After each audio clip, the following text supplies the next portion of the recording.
नमस्कार, आप देख रहे थे जनता लाइव। मैं हूं आपके साथ रवीना। कल रात को जो जंतर मंतर से तस्वीरें सामने आई, पूरा देश उनको देख के नम आंखों में था, क्योंकि जो पहलवान है, महिला पहलवान, वो रो रही थी प्रेस कॉन्फ्रेंस करते हुए, और उसको देखते हुए पूरे देश की जो जनता है सुबह से ही जंतर मंतर पर आना शुरू हो गई है अपना समर्थन दिखाने के लिए। यहाँ पर कुछ लॉयर्स हमारे साथ मौजूद हैं, ये लोग भी आए हैं, और अभी सुप्रीम कोर्ट का एक फैसला आया है कि जो याचिका इन्होंने दायर की थी उस पर सुनवाई बंद कर दी जाएगी। अगर इनको और मांगे चाहिए तो हाई कोर्ट में जाना पड़ेगा। सर, जो कल की तस्वीरें सामने आई, क्या मंजर देखने को मिल रहा है और ये चीजें क्यों हो रही हैं यहाँ पे? देखिए, आप ये मान के चलिए, ये सत्ता का अहंकार है। सत्ता में बैठा हुआ एक आदमी जिस पे 38 एफआईआर पहले से थी, 2 एफआईआर और हो गई। उसके बाद अगर आप देखें, उस पे इतने संगीन आरोप होने के बावजूद जिस तरीके से वो मीडिया में अपनी रिपोर्ट्स दे रहा है, ये एक किस्म से सत्ता का अहंकार है। और इस सत्ता के अहंकारी को तोड़ने के लिए आज पूरा वकील समाज अपने इन बच्चों को समर्थन देने के लिए यहाँ पर आया है। हमारी ये बच्चियाँ देश का गौरव हैं। इन्होंने जब देश का नाम ऊंचा किया था तो देश के प्रधानमंत्री ने बुला के कहा था, ये मेरा परिवार है। आज देश के प्रधानमंत्री चुप क्यों हैं, ये हम जानने के लिए आए हैं। आज जो सुप्रीम कोर्ट का फैसला आया है, क्योंकि सुप्रीम कोर्ट के अंदर सिर्फ एक लिमिटेड प्रेयर थी, वो लिमिटेड प्रेयर तय हो गई है। उसके बाद कानूनी लड़ाई भी जारी रहेगी, लेकिन ये जो रोड वाली लड़ाई है, जो इन बच्चों के साथ कल रात को हुआ है, ये मैं आपको बताना चाहता हूं कि आज लीगल फर्टिनिटी पूरी ताकत से आज इनको समर्थन देने के लिए रोड पर भी और कोर्ट में भी इनकी लड़ाई इस देश में आर और पार की लड़ाई होगी। और ये कहीं ना कहीं अहंकार को तोड़ने की ये जंग शुरू हो गई है। सर, कितना सही था कि इनको सिर्फ ये बेड ले जाने के लिए, क्योंकि गद्दे उनके भीग गए थे, वो ले जाने के लिए इतना बड़े चीज कर देना, इतना बड़ा सीन क्रिएट कर देना। मैं ये मानता हूं कि कोई भी प्रोटेस्ट लोकतंत्र के अंदर हम लोगों का राइट है। देश के संविधान ने हमारे को एक राइट दिया है। उस राइट के तहत अगर उन बच्चों को कुछ थोड़ी सी सुविधा, वो तो मैं समझता हूँ कि दिल्ली पुलिस को प्रोवाइड करने चाहिए थे। वो बेड, बरसात हो रही है, वो बच्चे हमारे फ्यूचर हैं, उन बच्चों को कोई बीमार भी हो सकता है, नीचे कोई सांप या कोई जानवर भी काट सकता है। उस तरह की सुविधा दिल्ली पुलिस को करनी चाहिए थी। लेकिन जिस तरीके से दिल्ली पुलिस ने इनको रोका है, वो दिल्ली पुलिस ने अपनी तरफ से निर्णय नहीं लिया है। ये कहीं ना कहीं जो सत्ता, जो अहंकारी सत्ता है, जो भ्रष्टाचार, अडानी को रोकने के लिए डाइवर्ट किए जा रहे हैं ये मुद्दे, उन सबको उजागर करने का समय आ गया है। तो क्या लग रहा है सर, इतनी सारी चीजें हो गई, 12वां दिन हो गया आज प्रदर्शन का, फिर भी कार्यवाही ना होना, बार बार लोग बोल रहे हैं कि एफआईआर जो पॉक्सो के तहत है उसमें गिरफ्तारी हो जानी चाहिए। क्या दिक्कतें आ रही है, कार्रवाई क्यों नहीं हो रही है, पूछताछ क्यों नहीं हो रही है? देखिए, देश में जब सत्ताधारी इतने अहंकारी हो जाएं तो लड़ाई में समय लगता है। और ये लड़ाई छोटी लड़ाई नहीं है। जैसे आपका ध्यान होगा, आज से 2-3 साल पहले जब किसान आंदोलन शुरू हुआ था, तो सब लोगों ने ये सोच के वो आंदोलन शुरू किया था कि महीने 15 दिन का ये आंदोलन है। लेकिन वो सालों तक अगर चला था तो उस अहंकार के वजह से चला था। और वो अहंकार उस दिन भी चकनाचूर हुआ था और अब दोबारा भी चकनाचूर होगा। हम सभी लोग उनको, बच्चों को समर्थन के लिए जा रहे हैं और वापसी में आपसे बात करेंगे। जी, बहुत बहुत शुक्रिया आप सबका। तो आप देख सकते हैं यहाँ पे सभी लोग, इतनी बड़ी मात्रा में एडवोकेट्स आ गए हैं, उनको अपना समर्थन देने। लीगली भी सारी चीजें बातचीत होगी, क्योंकि कानून पर सब लोग विश्वास दिखा रहे हैं। सुप्रीम कोर्ट पर पूरा भरोसा था। अब उन्होंने जब बोल दिया है कि हाई कोर्ट में जाइए, सर आप लोग यहाँ आ गए हैं, पूरा अपना समर्थन दिखा रहे हैं, लेकिन जिस प्रकार से आंदोलन को भी एक रुख बदलने की कोशिश की जा रही है, आपने देखा होगा बाहर नारेबाजी हो रही है, सारी चीजें हो रही है। अब सुप्रीम कोर्ट ने याचिका की सुनवाई भी बंद कर दी है। क्या लग रहा है सर, कितना लंबा चलेगा? देखिए, जितना भी लंबा चले ये आंदोलन चलेगा। आंदोलन का चलना जरूरी है, लंबा और छोटा नहीं। संघर्ष कभी भी छोटा नहीं होता है। और मैं आपको बताऊं कि जिनसे हमारी लड़ाई है वो कोई छोटे तानाशाह नहीं है। वो पूरे दुनिया के सबसे बड़े, एक तो तानाशाह वहाँ साउथ कोरिया में बैठा हुआ है, और दूसरा नॉर्थ कोरिया किंग जॉन है, और दूसरा तानाशाह ये नरेंद्र मोदी है। तानाशाह क्यों बोल रहे? बार बार लोकतंत्र की हत्या, तानाशाह, ये शब्द सामने आते रहे। इसलिए बोल रहे हैं कि जितने भी संवैधानिक संस्था है, चाहे ईडी हो, सीबीआई हो, दिल्ली पुलिस हो, इनको यूज करते हैं अपने खिलाफ आवाज को दबाने के लिए।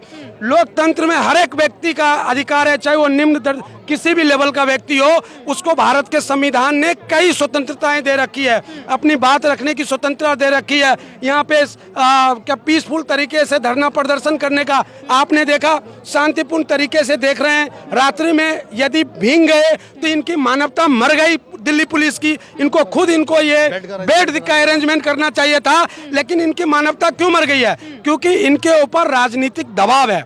ऐसे दिल्ली पुलिस नहीं है। दिल्ली पुलिस को तो हम बरसों से देख रहे हैं, कभी ऐसी दिल्ली पुलिस नहीं थी। लेकिन राजनीतिक दबाव किसकी है? अमित शाह की है, जो केंद्र में बैठा हुआ है, जो होम मिनिस्टर है, जो इन पूरे दिल्ली पुलिस के मालिक बैठे हुए हैं, जो सीबीआई के मालिक है, जो ईडी के मालिक है। इनका काम है कि जो भी इनके खिलाफ बोले। आज लड़ाई किससे है? जिस ब्रिजभूषण की बात कर रहे हैं वो 6 बार के सांसद हैं। एक बार कोई सांसद बन जाए तो उसकी आप ताकत का अंदाजा नहीं लगा सकते। जो पिछले 6 बारों से सांसद हो तो आप उनकी ताकत, और केवल वो सांसद नहीं है, पैसे के मामले में भी वो अरबपति आदमी है। पैसे की ताकत, सत्ता की ताकत, सरकार से ज्यादा ताकतवर है। सरकार, वही तो सरकार चला रहे हैं। सरकार, सांसद, यस, सरकार और ब्रिजभूषण में कोई फर्क नहीं है। जो सत्ता में बैठे हैं वही ब्रिजभूषण है। ब्रिजभूषण कोई अलग नहीं है। इनको पूरा संरक्षण नरेंद्र मोदी की सरकार का है। ऐसा नहीं होता तो पिछले 12 दिनों, उससे पहले भी धरना हुए, आज तक मन की बात करने वाले, ये 30 तारीख को भी मन की बात करके गए, अभी हाल में 2 दिन पहले करके गए। सोमा एपिसोड एक शब्द भी उन्होंने बोला कि देश की इतनी बड़ी बेटियां जिन्होंने देश के सम्मान के लिए अपना सब कुछ किया, ओलंपिक में मेडल जीते, एक नहीं 2-2, साक्षी मलिक है, विनेश फोगट है, पुनिया जी हैं, सबने मेडल जीते हैं। इनके लिए एक शब्द वो नहीं कह सकते थे? अरे आप इनके लिए एक सहानुभूति के शब्द तो कहते, यही कहते कि बच्चों धरने तोड़ दो, देश का कानून तुम्हारे साथ है, न्याय किया जाएगा, यही वो बोल देते। बोले कि एफआईआर हो गई तो अब तो उठ जाए ना धरना, अब हटा दिया जाए। सुनिए, हम वकील हैं, हम बता देते। FIR is not a solution. क्या होती है? FIR तो कोर्ट के दबाव में हो गया। अब पुलिस इन्वेस्टिगेशन, कई FIR होने के बाद पुलिस उसमें क्लोजर रिपोर्ट फाइल करती है कि भाई इनके खिलाफ सबूत नहीं पाए गए। जब इनको उनके खिलाफ कार्रवाई नहीं करनी है तो वो क्लोजर रिपोर्ट फाइल कर देंगे, केस क्लोज।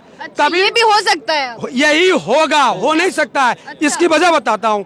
अभी ABVP की न्यूज में ये इनका ब्रिजभूषण का ले रहे थे, उसने क्या कहा कि दिल्ली पुलिस हमें जब बुलाएगी हम चले जाएंगे। दिल्ली पुलिस की रिपोर्ट आनी बाकी है। दिल्ली पुलिस पे विश्वास रखिए, उसका रिपोर्ट आएगा दूध का दूध। मतलब वो पहले से आश्वस्त हैं कि दिल्ली पुलिस उसका कुछ नहीं बिगाड़ेगी। FIR हुए कितने दिन हो गए?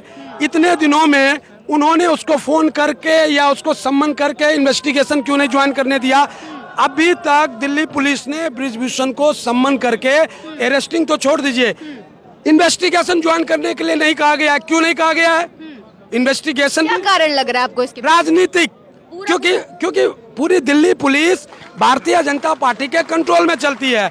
ईडी कंट्रोल में चलती है। आपने देखा होगा कि भारतीय जनता पार्टी मोदी और अमित शाह के कहने पे आम आदमी पार्टी के एक नेता संजय सिंह का नाम और राघव चड्ढा का नाम रख दिया। जब इन्होंने लीगल नोटिस उनको भेजा तो माफी।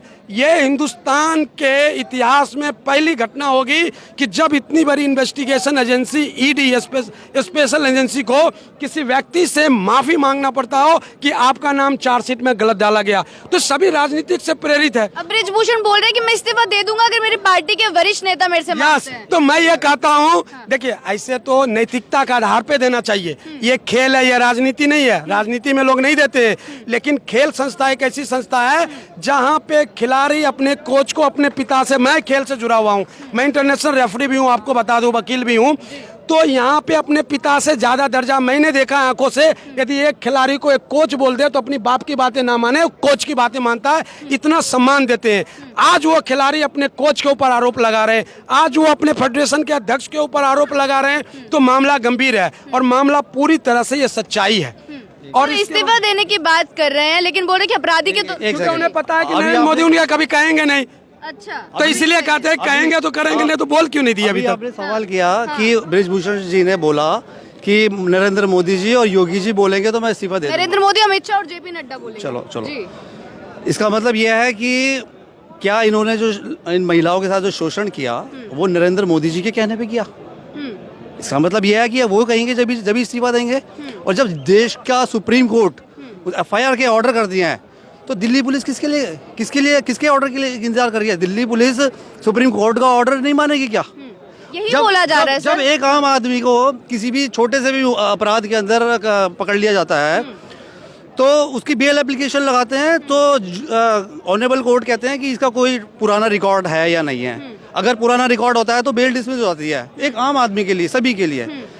तो इनका तो आपराधिक रिकॉर्ड क्या, ये तो माफिया है। 84 एक और सवाल सर, एक सेकंड सर, एक सेकंड, एक जवाब देना दो। जी जी जी। जब 84 मुकदमे होने के बावजूद वो संवैधानिक पद पर है, जिसके खिलाफ सुप्रीम कोर्ट द्वारा एफआईआर हो गई है, और वो प्रेस कॉन्फ्रेंस करके धमकियां देता है, वो तो जेल के अंदर होना चाहिए था। मैं पूछा जाता मोदी जी से और अमित शाह से, ये इतने सारे अपराध उनको दिखाई नहीं देते क्या? क्या उन्होंने एफिडेविट के अंदर इन अपराधों के बारे में नहीं लिखा क्या वो झूठे अपराध, झूठे एफिडेविट थे? जिस तरह से नरेंद्र मोदी जी ने अपने झूठे एफिडेविट दे रखे हैं अपनी डिग्री के बारे में, डिग्री के बारे में क्यों नहीं बात करते? ये देश में हो क्या रहा है महिलाओं के साथ, जिन्होंने देश का नाम रोशन किया, आसमान पे चढ़ा दिया नाम, आज उनको सड़क पे ऐसे मरने दिया जाएगा, ऐसे शोषण किया जाएगा? जब एक इतने बड़े लोगों के लिए शोषण किया जाता है तो आम जनता की क्या औकात क्या है? ये